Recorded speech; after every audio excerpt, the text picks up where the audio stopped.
If you've painted watercolors and given up, or you're currently painting and frustrated and thinking about quitting, then I want you to stop and pause for a minute. It's not your talent or your skill that you're lacking. It might be what you're trying to paint and how you're trying to paint it. Today, I'm going to share some of my thoughts from my own watercolor journey that I think are advanced techniques and subjects that beginners can completely avoid and still create beautiful art without the frustration that you might be facing. So let's dive right into it.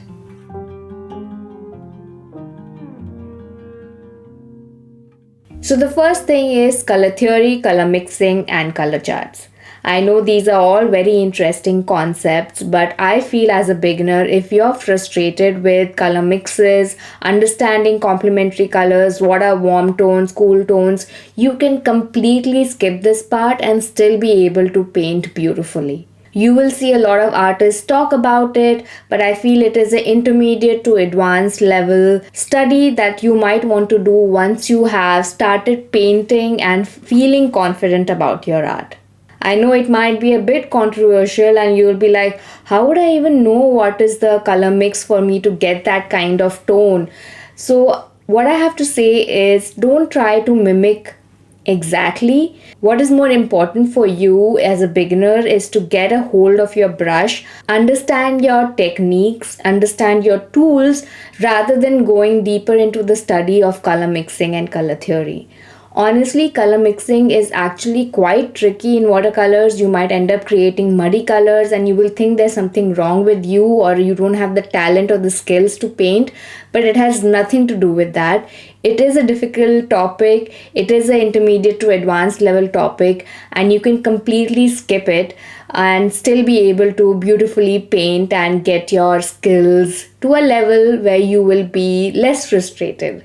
You don't need to understand cool tones, warm tones, complementary colors to really create beautiful art. I really firmly believe all colors go together. They are all complementary. I truly believe that color mixing is something that needs a little bit extra understanding about the pigments. I have two different videos which talks about pigment properties as well as how you can use ChatGPT to help you read these pigment properties.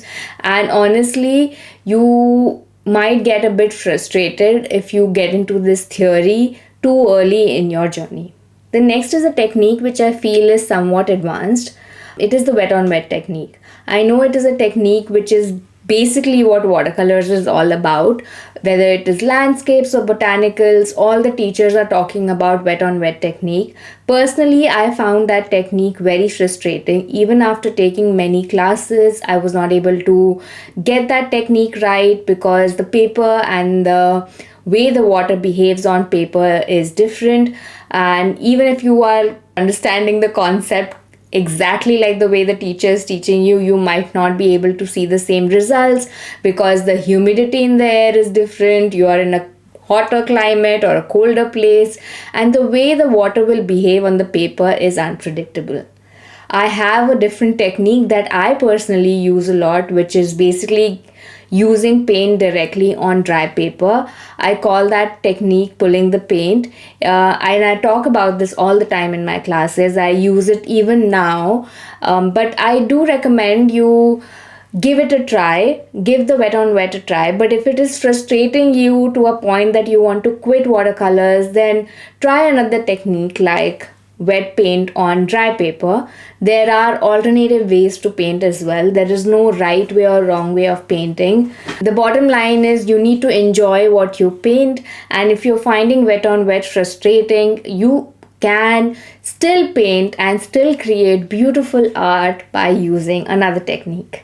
If you want to dive deeper into this technique, I have classes on Skillshare and I go deeper into this, which is focused on this type of technique. But if you have any questions related to my pulling the paint technique that I have named, this is not a technique that is official watercolors technique that is taught. It is something that I kind of developed over time because I was not able to get the wet on wet technique correctly. So if you want to learn about it, just let me know and I'll talk a little bit more about it, even though I have many in-depth classes on Skillshare, so you can always go check it out. The other thing that I see a lot of beginners struggle with and probably find a little frustrating is trying to create smaller details with a really big brush. And that brush might even have a really nice pointed tip, but your hand is probably just getting used to this new method of painting with watercolors. Watercolor brushes are much softer than acrylics and oil painting brushes, so even a little bit of pressure makes a lot of difference. And I see a lot of artists are struggling trying to create finer details with a big brush. It is something that I do now. After many years of practice, I'm able to paint those finer details with a big brush, but I would recommend finding a small little detailing brush to help you with that if you're into something like detailing. I personally found it very difficult to control my brush, the pressure of my brush, to create those really fine details with a big brush. So I switched to a really teeny tiny brush, and I actually designed a brush which is also a part of the brushes that I sell on my website to create those really fine details. And even beginners can use it who are not really into controlling their brushes right now, the pressure of their brush. So even beginners can get those fine details very beautifully without frustration. So try to see if you can find tools which are more suitable for the kind of art you're creating. And if you're finding it difficult, try to find an alternative tool for that. It's not necessary that you have to keep painting or trying to paint with a tool that is frustrating you to the point of almost quitting painting. The next one is trying to paint complicated subjects too early. And for this, I'm going to take you to my garden and talk about it. It is full bloom camellia season here. I love springs because of all the different flowers. And one of the things that I think a lot of beginner artists try to do is paint such difficult subjects. While these subjects are really beautiful, they can also be difficult to paint. So I saw a lot of artists on Instagram posting flowers like roses and peonies, which actually got me into painting, and I tried painting roses as one of my first subject, but it was so difficult and challenging to paint. There are so many different layers and details in this. So I would suggest try something easier. Try something like a tulip or a rosebud even. Try to paint something like a magnolia flower. I think those are ways in which you build your confidence and your skill and get to this level of painting flowers such as roses or peonies. If you dive directly into something like a rose or a peony which has multiple petals, multiple details, multiple depths, you can get frustrated to a point that you even quit painting altogether, and I don't want you to do that. I don't want you to think watercolor is not for you. Probably try to pick a easier subject. It could be something completely different, like not even a flower. The point is you need to enjoy this art to actually get to a position that you can paint something a little bit more challenging. So my suggestion is stick to easier subjects until you have the confidence to paint something big. And lastly, I feel something that can cause frustration is going too big too soon. So I see a lot of artists get inspired by other artists sharing artwork of really detailed, big compositions with many different flowers. And it's a good goal to have, but if you're starting out watercolors and your plan is to complete a painting which has such a big detailed flowers and so much layers to it, you might get frustrated. You might go to a point where you never finish this artwork. My suggestion is to start with single subjects, subjects which are like tulips, like I mentioned before, on smaller paper. And as you paint more and more, as you practice more, you'll automatically be able to finish these easier subjects sooner, and you will feel like, okay, I have the time and the patience to add one more subject to this, and you will grow your art like that.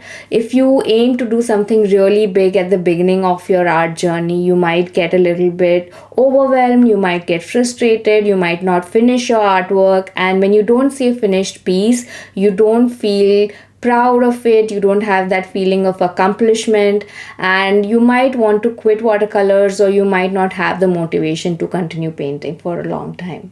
So my suggestion is, don't try to aim too big too soon. Your body and your mind will tell you when you're ready to do that. Try to aim for smaller subjects first and grow as your talent grows. So finally, I just wanted to say that these are some of the things that I am sharing from my own journey. It's my own personal view, and you might be able to find something which is a valuable takeaway for you. You might not find some of these things frustrating at all. In fact, you might find color mixing a very interesting topic and something that motivates you to continue looking for new colors and mixing new colors. And if you're that person, then it's perfectly fine. But my point is, don't think about these things as necessary techniques or study that you need to know for you to create beautiful art. And if you're resonating with what I'm saying, let me know in the comments below. If you're not resonating with what I'm saying, let me know in the comments below. If you have other learnings from your own journey, let me know that as well. I would love to have a nice chat here. Don't forget to like, subscribe, and share, and I'll see you in the next video.